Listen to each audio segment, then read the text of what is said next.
Muito boa tarde. Hoje trago-lhe uma história revoltante.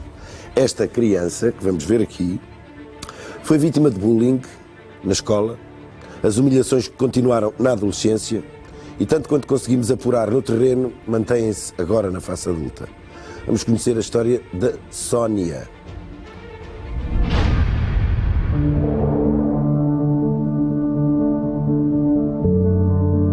Sónia, em que dia é que nasceu?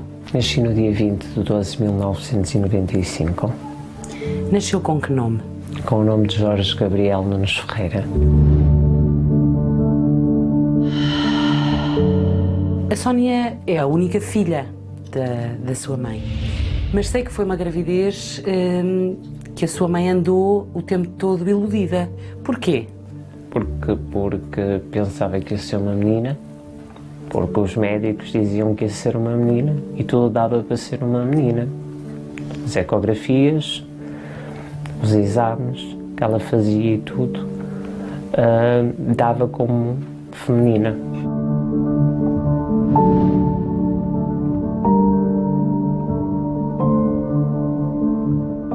Quando é que a sua mãe descobre que afinal o bebê não era uma menina? Mais para o fim, quando era para ter, não é? Para meter, a minha mãe, os médicos vieram dizer, não logo à minha mãe, não é? Mas vieram dizer à minha avó que era um rapaz, que não ia ser uma menina. Mas a sua mãe já tinha tudo preparado para a chegada de uma menina? Tudo. Roupinhas, tudo para menina, tudo.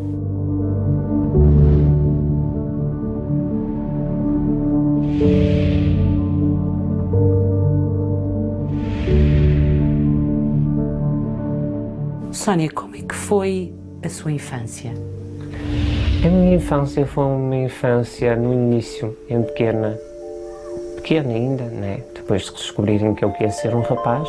No início era uma criança feliz, muito pequenino, muito amado, mas depois comecei a sentir uma diferença. Com que idade? Eu, a partir dos meus 16 anos de idade, comecei a sentir uma diferença grande. Eu comecei a gostar de ver as meninas, de ver coisas femininas. E algo me chamava que eu tinha que ser diferente, que não podia ser um rapaz. E como é que uma adolescente, nessa altura a Sónia era adolescente, como é que vive esses momentos? Eu vivo esses momentos muito fechada porque eu sabia perfeitamente que ia ser gozada, que não conseguiria vestir isso na rua, como qualquer pessoa, como qualquer jovem, né? E também sabia que em casa podia vestir, e às escondidas podia vestir e tentar sentir o prazer de vestir aquela roupa, de vestir aquele tipo de vestuário. E o seu corpo, quando se olhava ao espelho?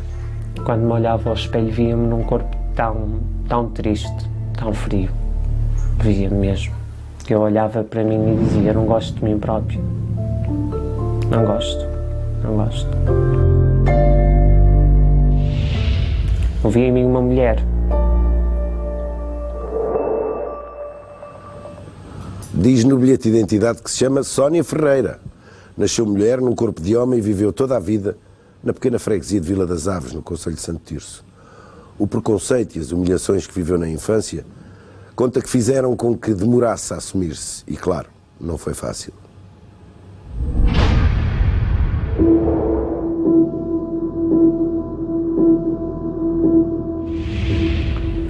A partir dos 18 anos, já comecei a ter mais uma autodependência de mim própria. E foi quando eu revelei e disse à minha avó que eu queria ser uma mulher.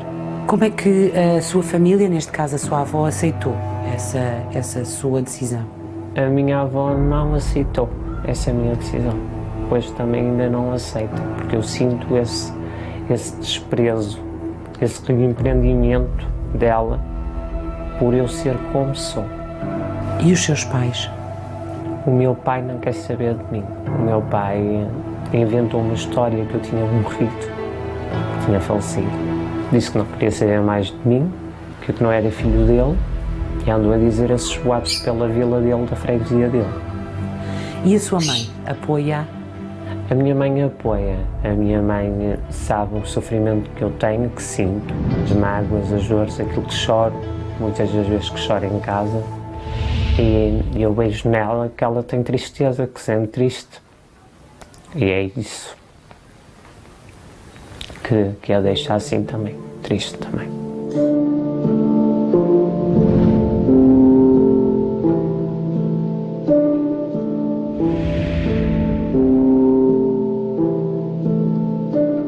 Em criança, olhando agora para o Jorge, na escola, como é que era o Jorge na escola? O Jorge na escola era visto como uma aberração, como uma grande aberração. O Jorge era um gay, o Jorge era uma menina, uma Maria Rapaz, o Jorge era uma bicha nada, como eles diziam, e vivi momentos muito, muito aterrorizados na escola. Como por exemplo? Como levar com scoop no cabelo durante os intervalos, como pedras, como atirarem-me pedras durante os intervalos também, pegarem na minha mochila e andarem a jogar futebol com a minha mochila, aos pontapés, para todo lado. Como é que reagia, Sónia? Às vezes entrava em conflito de raiva, de nervos, outras vezes não conseguia porque batiam, eram mais fortes que eu, batiam-me, ou vinham contra mim, batiam-me e deixavam-me no chão de rastos. Do que é que se lembra dessa altura de regressar a casa? Eu lembro-me que muitas vezes parava pelo caminho e... desculpa.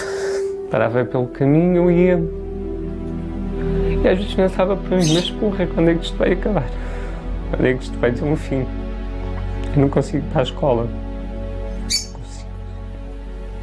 O que é que lhe passava pela cabeça? Essa raiva transformava-se em quê? Em ódio, em ódio, em ódio.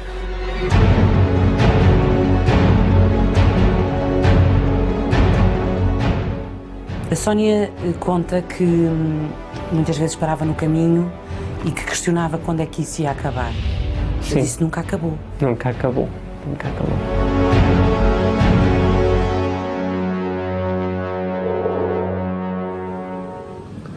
Boa tarde, doutora Maria Cunha Louro.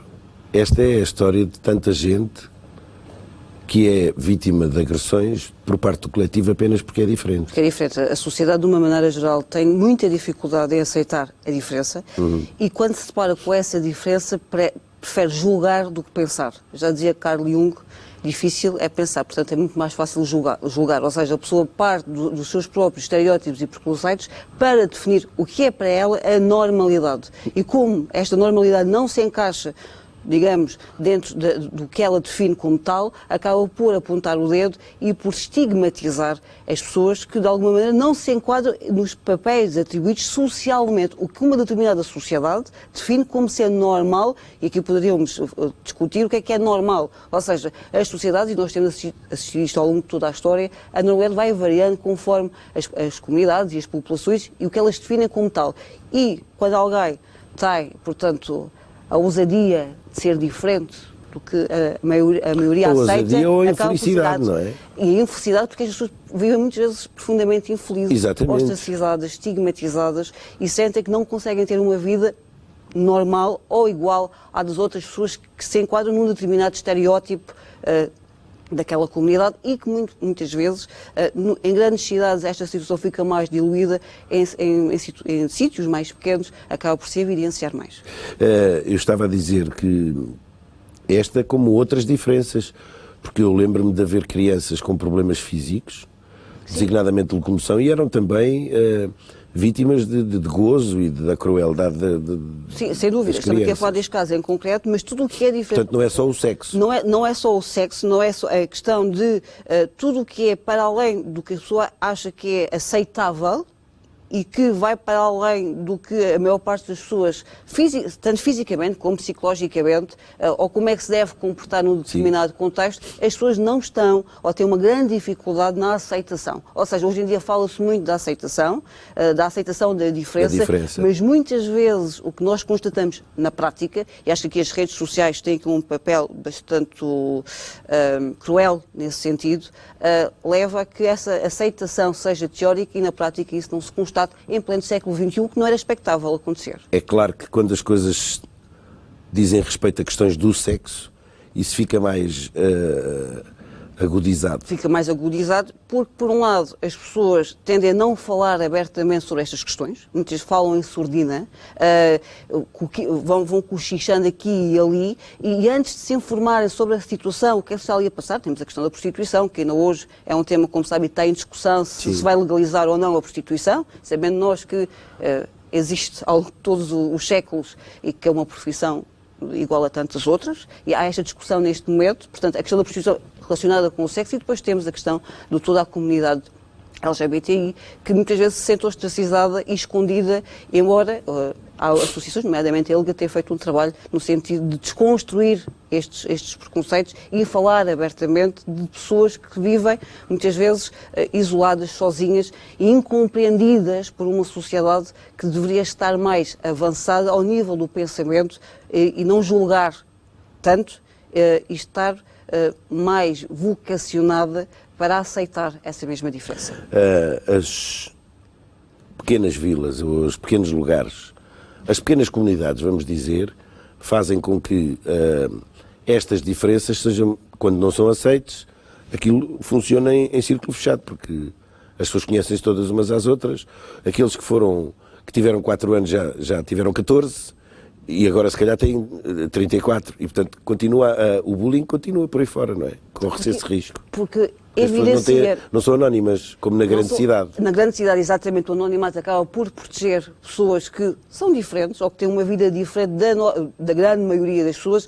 Em comunidades mais fechadas e mais pequenas é mais difícil passar despercebido. Logo, se é mais difícil passar despercebido, as pessoas tendem naturalmente a apontar o dedo e portanto, a isolar, fazer, portanto, aqui um movimento de bullying, porque ao fim e ao cabo, se formos dizer a definição de bullying... Mas isto tem atravessado o tempo. Tem atravessado o tempo, por isso é que eu lhe dizia, em pleno século XXI, e com uma era em que a informação e a comunicação está, portanto, à distância de um clique, as pessoas continuam muitas vezes a não ir procurar e perceber efetivamente o que é aquela realidade, que uma realidade diferente da minha, mas não é melhor nem pior, é apenas diferente. E as pessoas acham que a diferença é algo negativo, principalmente nestes contextos. Agora caminhamos para este... Fizemos ao contrário, partimos do geral para o particular, portanto caminhamos agora para este particular. Não ter o apoio da família toda é mais uma dificuldade, acrescida às dificuldades que tem para enfrentar a sociedade, ou seja, nem no último reduto, isto é, nem em casa, ele sentiu apoio, como contava, da avó ou do pai, por exemplo. Piora substancialmente, porque a nossa família é o nosso alicerce, até do ponto de vista não só social, mas também do ponto de vista psicológico, ou seja, onde a pessoa muitas vezes vai procurar conforto afetivo, emocional e compreensão. Ora, se por um lado, ao nível macro-social, a comunidade não há essa aceitação, se na família não existe isso, vai piorar efetivamente este sentimento de desconforto e isolamento. A humilhação, o bullying, não acabaram. Mantém-se ainda hoje aos 24 anos de Sónia Ferreira. E já depois de ter-me dado o nome no cartão de cidadão, a vida desta mulher, que nasceu homem, não é fácil. Na segunda parte vamos saber detalhes e ver porque é que afirmamos isto. Até já.